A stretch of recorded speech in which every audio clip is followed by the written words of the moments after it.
ہاں اس سارے معاملے میں ایران کے کردار کو فائنڈ آؤٹ کرنا بہت ضروری ہے. کیا ایران ڈیموگرافکلی اتنا پاورفل ہے کہ وہ پاکستان جیسے اٹامک پاور کو یہ دھمکی دے کہ اگر دہشت گرد پاکستان کے اندر موجود ہوں گے تو ان کی افواج وہاں پر بھی کارروائی کرے گی؟ Is that possible? امپاسبل. پہلی بات تو ہے کہ ایران کو یاد رکھنا چاہیے کہ ایران کے ساتھ جو علاقہ سیستان بلوچستان کا ہے اس کے اندر 30 لاکھ بلوچ ہیں، اور وہ بلوچ جو ہیں ایرانی حکومت سے اتنی شدید نفرت کرتے ہیں کیونکہ ان کو گزشتہ 100 سال سے انہوں نے دبا کے رکھا ہوا ہے. کوئی بلوچ ایسا نہیں ہے کہ جس کو سرکار میں نوکری ملتی ہو، کوئی بلوچ ایسا نہیں ہے کہ جو ان کا حکمران ہو، کوئی بلوچ ایسا نہیں ہے کہ جو ان کی پارلیمنٹ کا رکن ہو. حالت یہ ہے کہ بلوچ جو ہیں وہ اپنی مرضی سے اپنی فقہ کے تحت جمعہ نہیں پڑھ سکتے، بلوچ جو ہے اپنی مرضی کے تحت عید نہیں ادا کر سکتے، بلوچ جو ہیں اپنی مرضی کے مطابق تراویح نہیں پڑھ سکتے. یہ ہے وہاں کی صورتحال. آپ اندازہ کریں کہ وہ وہاں سے نماز پڑھنے کی اجازت ہے کہ تم اپنی فقہ کے حساب سے نماز پڑھ سکتے ہو. ان کو انہوں نے چھوٹی چھوٹی چیزوں پہ لگایا ہوا ہے.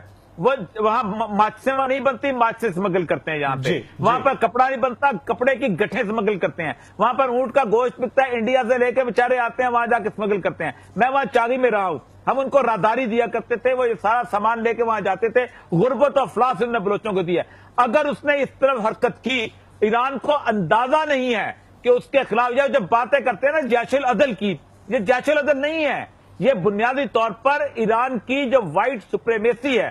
آپ اندازہ کریں کہ میں وہاں جب تھا ایران کے اندر تو وہ جو زیدان سیستان کا زیدان کا جو مرزبان ہوتا ہے، جو ڈپٹی کمشنر، وہ تہران کا تھا. ٹھیک ہے، اس کا جو فرماندار ہوتا ہے، جو کمشنر، وہ اہواز کا تھا، وہ ایرانی تھا. اس کے بعد ان کا استندار ہوتا ہے، جو ان کا گورنر ہوتا ہے، وہ جو تھا وہ بھی تہران کا تھا.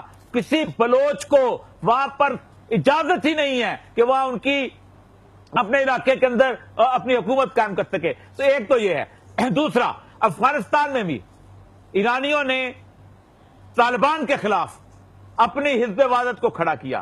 میں نے وہاں باقاعدہ کم کے اندر وہ افغان دیکھے ہیں جو باقاعدہ ٹریننگ لینے آتے تھے تاکہ وہ وہاں پر جا کے ان کے خلاف کھڑے ہوں. ہزارے وہاں آتے. آپ اندازہ کریں کہ میں وہاں ایک ہزارے کو ملا ایران کے اندر. وہ بیچارہ افغانستان پہلے کوئٹہ میں تھا، کوئٹہ سے افغانستان گیا، افغانستان سے اپنے چکے ان کے ریلیجن کے حساب سے، ان کے مسلک کی وجہ سے وہاں پہنچ گیا.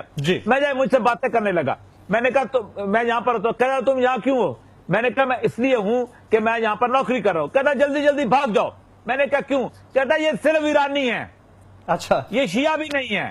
یہ میں شیعہ ہوں، یہ مجھے بھی شیعہ نہیں سمجھتے، یہ بنیادی طور پھر اپنے آپ کو شیعہ سمجھتے ہیں. یعنی آپ اندازہ کریں کہ خالصتاً ایران، میں اتنی دیر سے چیخ رہا ہوں، آج سے 1 سال سے چیخ رہا ہوں کہ یہ شیعہ سنی جنگ نہیں ہے، یہ ایران کی جنگ ہے.